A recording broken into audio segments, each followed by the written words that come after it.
मेरे प्यारे दोस्तों, यह कहानी आपकी ज़िंदगी बदल सकती है। किसान का धैर्य, a short story on patience.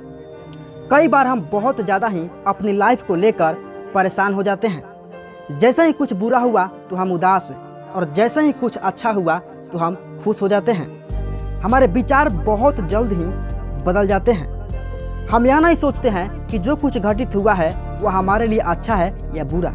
हमारे साथ घटी घटना का भविष्य में क्या प्रभाव पड़ेगा, ये हमें खुद पता नहीं होता है। आज यह कहानी आपको कठिन परिस्थितियों में धैर्य का महत्व सिखाएगी।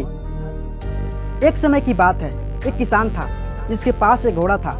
वह अपने इस घोड़े से बहुत प्यार करता था।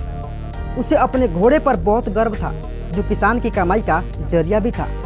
अपनी इस कमाई से किसान अपने परिवार का पेट भरता था। लेकिन एक दिन वह घोड़ा भाग गया। उसके भागने के बाद समाज के लोग और उस किसान के पड़ोसी उसके पास आकर उससे कहने लगे, हे भगवान, तुम्हारा घोड़ा जिस पर तुम्हें बहुत घमंड था वह तो भाग गया। उसको सांत्वना देने लगे कि उसके साथ बहुत बुरा हुआ।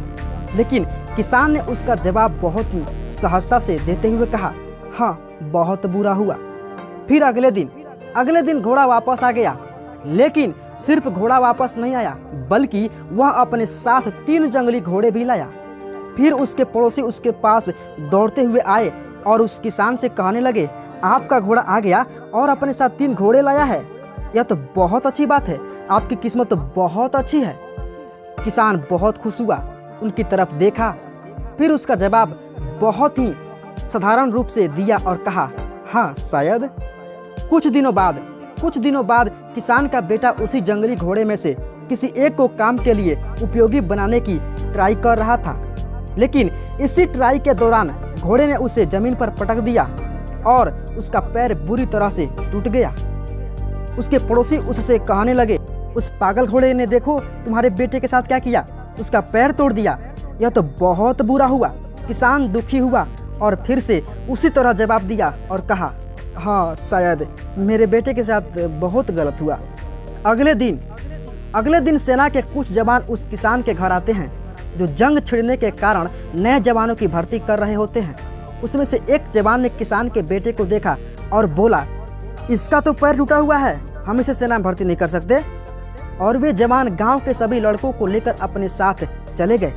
यह जानकर उसके पड़ोसी और बाकी गांव वाले उसके पास आए और बोलने लगे, तुम्हारे बेटे को तो जवान जंग के लिए नहीं ले गए, तुम्हारी किस्मत तो बहुत ही अच्छी है। इस आखिरी बार भी किसान ने फिर से बड़ी सहजता से कहा, हाँ शायद। कहानी की प्रेरक बातें। इस कहानी से हमें यह प्रेरणा मिलती है कि हमारे लिए चीज़ों का नकारात्मक ढंग से सोचने में जरा भी समय नहीं लगता है। जब भी कुछ हमारे अनुकूल नहीं होता तो हम उसे बुरा ही समझते। लेकिन सच बात तो यह है कि कोई नहीं जानता कि जो हमारे साथ घटा है वह बुरा है या अच्छा है। इस कहानी में भी किसान के भावों में परिवर्तन परिस्थितियों के कारण होता है। बुरी परिस्थितियों में वह नकारात्मक हो जाता है और अच्छी परिस्थितियों में वह सकारात्मक। इन नकारात्मक और सकारात्मक परिस्थितियों के बीच के समय में धैर्य रखना बहुत जरूरी होता है। क्या आप वाकई में यह बता सकते हैं कि हमारे साथ जो घट रहा है वो गलत है या सही, बिना यह जाने कि भविष्य में उसका क्या प्रभाव पड़ेगा हम पर या हमारे जीवन पर? मुझे लगता है आपका जवाब होगा नहीं। हमारे समाज में, हमारे देश में ऐसे बहुत से महान लोग हैं जो अपने जीवन में असफल हुए, हारे, अनेक बड़ी बड़ी बीमारियों से लड़े, किंतु उन्होंने कभी भी अपना धैर्य नहीं खोया और ना ही हार माने। यहीं आगे चलकर बड़े प्रसिद्ध हुए, सफलता के मुकाम पर पहुंचे और महान बने। हमारे बड़े बुजुर्ग सही ही कह गए हैं कि जो होता है अच्छे के लिए होता है। यह छोटी सी लाइन हमें बहुत कुछ सिखा जाती है और ये बात हमें कभी नहीं भूलनी चाहिए। हमें कोशिश करते रहनी चाहिए और अपने जीवन पथ पर निरंतर आगे बढ़ते रहना चाहिए। आपको बस यह करना है, किसी बात को लेकर ज़्यादा परेशान नहीं होना है, अपने आप को शांत रखना है, अपने काम से काम रखना है। तो मेरे प्यारे दोस्तों, मिलते हैं अगली वीडियो में अगली कहानी के साथ। तब तक खुश रहिए और खुशियाँ बांटते रहिए।